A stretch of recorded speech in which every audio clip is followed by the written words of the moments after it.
Ayubowan. Vanakkam. I'm Vayoni Dimel. This is Boston Lanka News, bringing you news, views and entertainment from Boston and USA. Sri Lanka has many challenges ahead on the road to national reconciliation. Mixed reactions to the film Sri Lanka Killing Field. Measure to ban aid to Sri Lanka by a US congressional committee. It's still not a done deal. Sri Lankan film circuit in USA and Canada. Good news for Sri Lankan film lovers in USA and Canada. Sri Lanka held the local government elections in North last week. According to the Sri Lankan government spokesperson, it's a strong message to the international community that the government has established democracy in the former war-torn areas and people have all the freedom and human rights in this country. Meanwhile, U.S. Secretary of State Hillary Clinton called for national reconciliation in Sri Lanka during her visit to India last week. According to Secretary Clinton, India's example of multicultural democracy should serve as a model for neighboring Sri Lanka. Sri Lankan government has yet to offer a plan for a durable political solution for people in North and East. The film Sri Lanka Killing Fields continue to draw mixed reactions. Last week, Sri Lankan TV channel broadcast what it said was the original version of the same video used by Channel 4.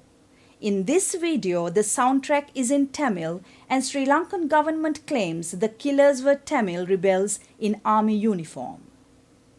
According to Channel 4, the video they have used had been independently verified by experts in forensic pathology and video analysis and had twice been subjected to months of tests by audiovisual experts commissioned by the UN.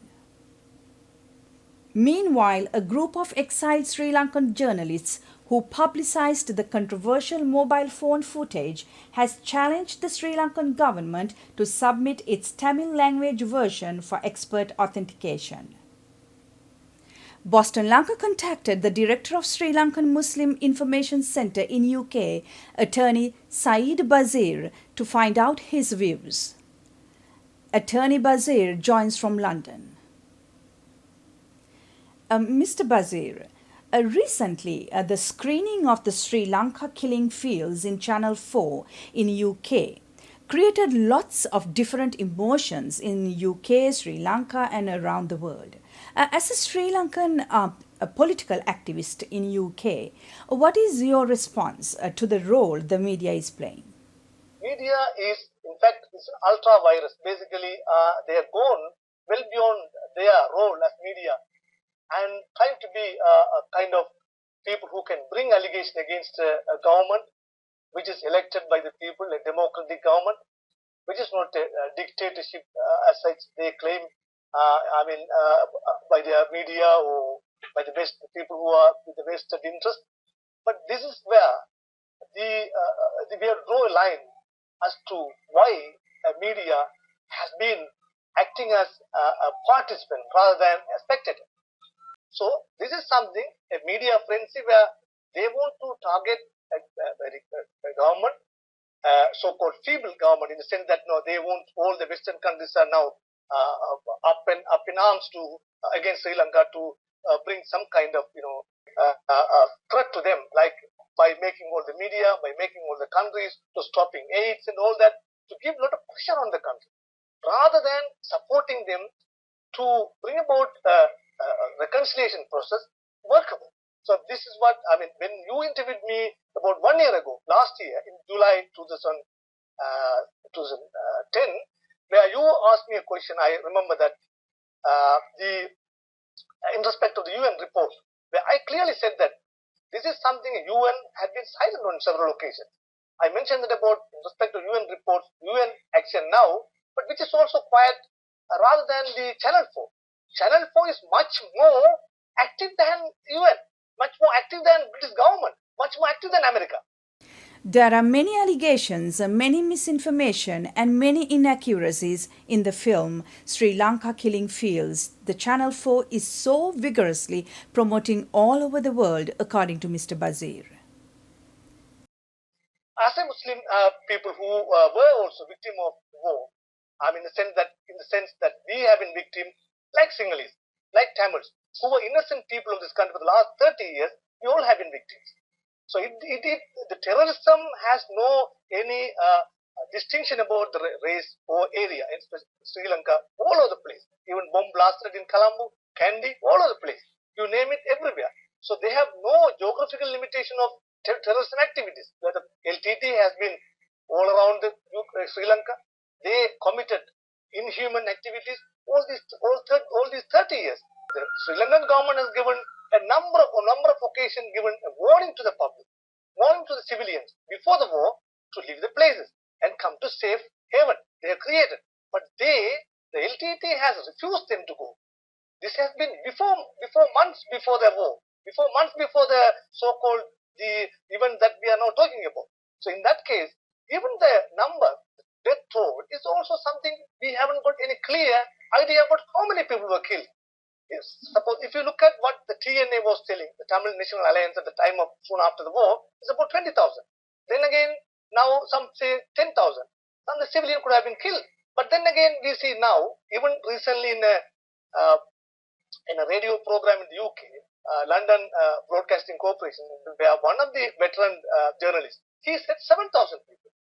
So another journalist said it's 40,000 people. So where did they get the figures? Have they done any proper investigation into coming to that conclusion in respect to the death toll?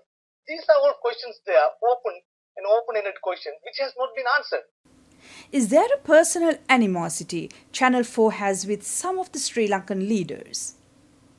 Where is the objectivity, even if there is any truth to some of their allegations? Why there is no chance has given to share the government side in the film the Channel 4 is promoting as an accurate portrayal of the incidents that happened during the last few weeks of the Sri Lankan war?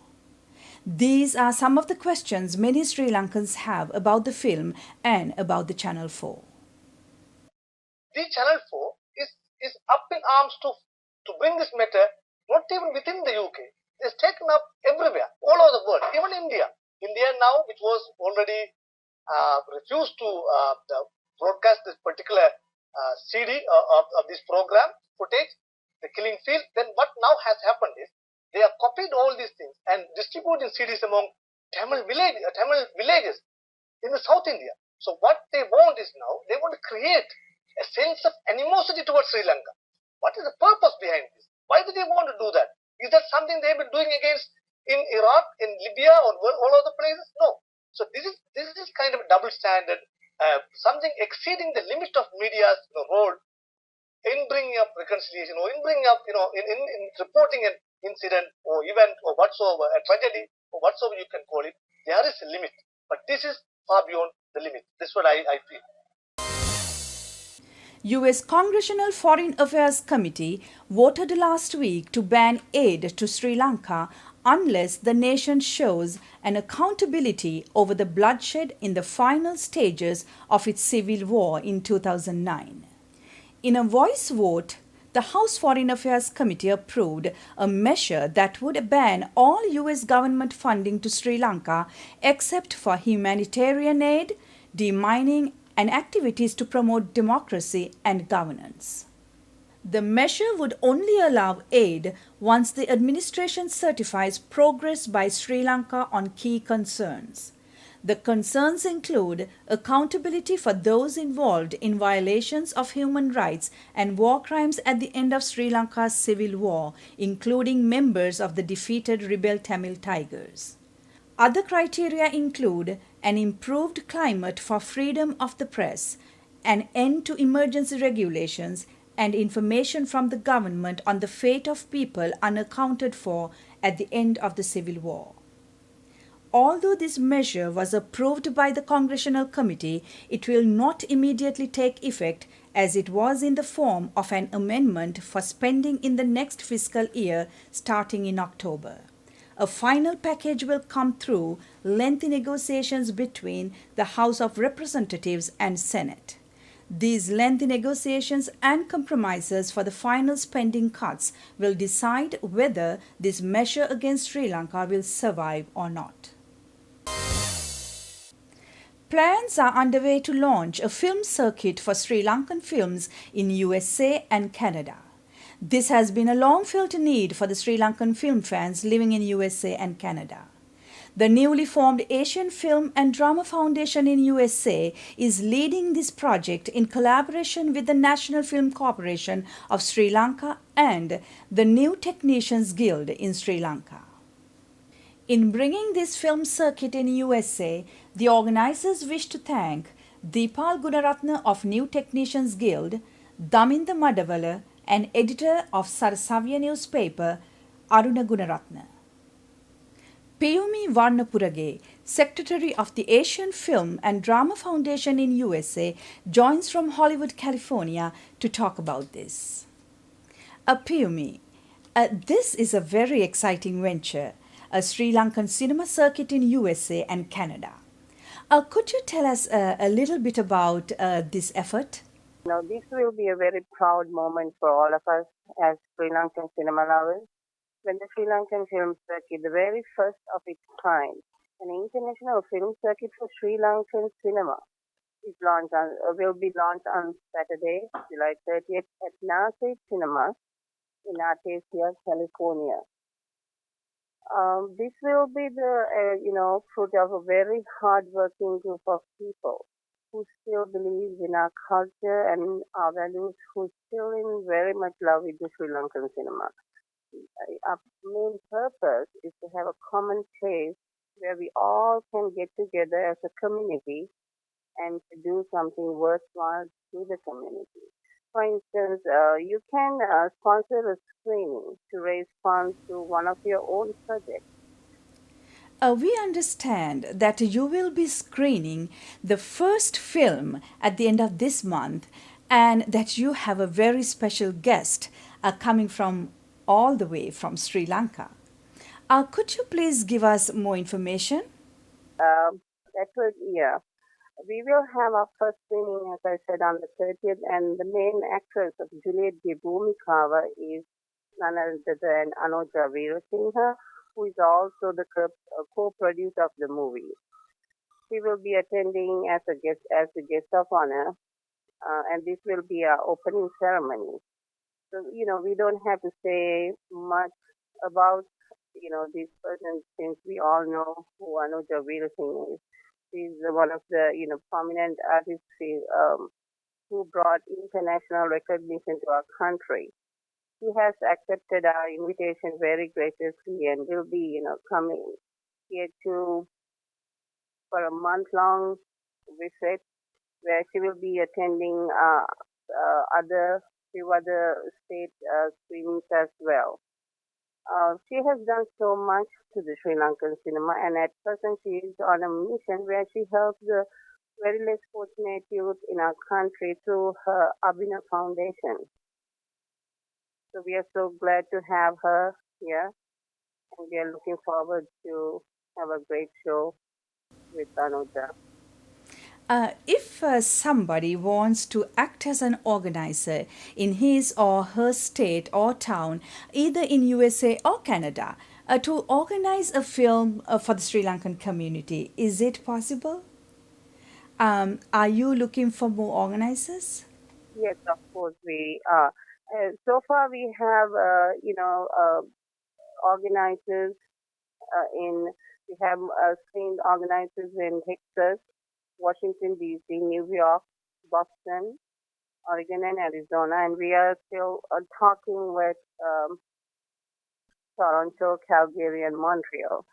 So yes, we are looking for organizers, and they can have, if they're interested in having these screenings, they can visit our website, afefusa.com, or by calling me at 323-898-7167. Thank you, Piyumi. That was Piyumi Varnapurage from Hollywood, California. That concludes our news edition. We'll meet you again with another news edition of News, Views and Entertainment from Boston and USA. Till then, goodbye.